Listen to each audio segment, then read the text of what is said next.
Okay, about all this under law, under grace stuff. So it was never actually about under law. It was always under demonic principality. It was under sin, okay? And the pagans were just following the whilst the wicked desires, the lusts of the demonic, serving it as God, okay?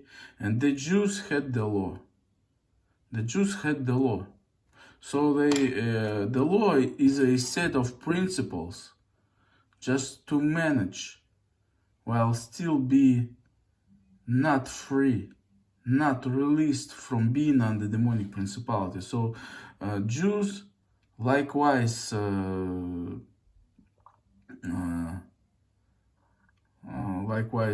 pagans, they are under sin.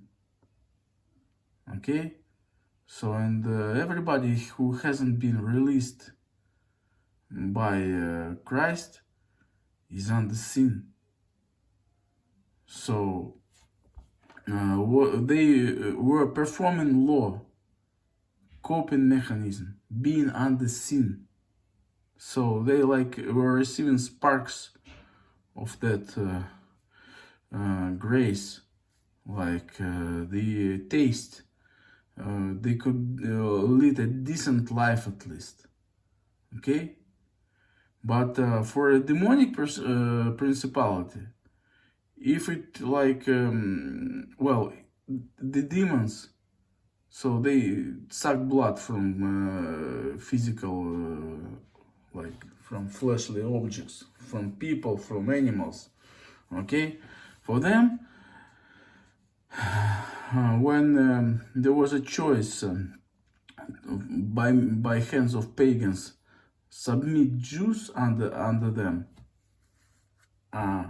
or just leave Jews alone, they would choose to try to attack, using pagans to attack Jews. But when the choice for the demonic personality is either to have people doing the law under demonic personality, or being completely released from it to under grace, okay? Of course, the demonic personality adjusts, the demonic principality adjusts. Okay, let it be disconnected from Christ, severed from Christ. At least the principality will get something, okay? At least anything. So I'm saying again, pagans alongside Jews who are under demonic principality. Okay, so pagans were serving it as God. Jews knew it wasn't God, and doing the law a coping mechanism. When Christ comes, and there are also were some individuals who were completely ripped off from the demonic, okay, principality. So some prophets, some judges, okay, to some extent, maybe to a major extent. When Christ comes, he just takes and brings that person to his real Father, okay, to his real source, God, okay, and releases that person from under demonic principality.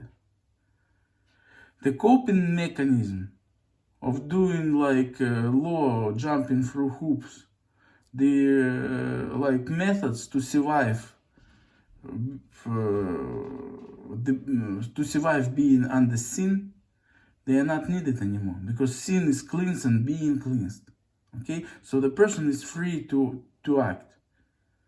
Okay, so wanting to perform The law, it's the bait of the demonic, and to bait you to sever from Christ and go back here. That's what it does. Okay, so when after baptism of the Holy Spirit, this principality comes and learn you and baiting you, not by fear, because by fear, the fear bounce off. You can't even experience fear. It lures you that you will be committing sins if you remain like this. So if you have connected to God, completely connected to God, you are somehow allegedly sinning, because you have to be here doing mitzvot, doing like jumping through hoops, doing coping mechanism for something you have been released from already. Okay, so being under grace is meaning like you return to your spirit, your body, even return to your source, to your real Father, and this has never been it. This is the predatory spirit who long before corrupted and enslaved your ancestors. That's it. So this is what under grace and under law means. It's not under law. It's under demonic. And you know, like having a need to do law. Having a need to do law as a coping mechanism to remain at least human. Not completely, but you know, human. Knowing that your true God is not this. Okay, and waiting for salvation. And when salvation comes, you just hold on to salvation. Okay, and then the principality comes, you just learn you to go back, do the law, you just no, go away. Okay, so that's it.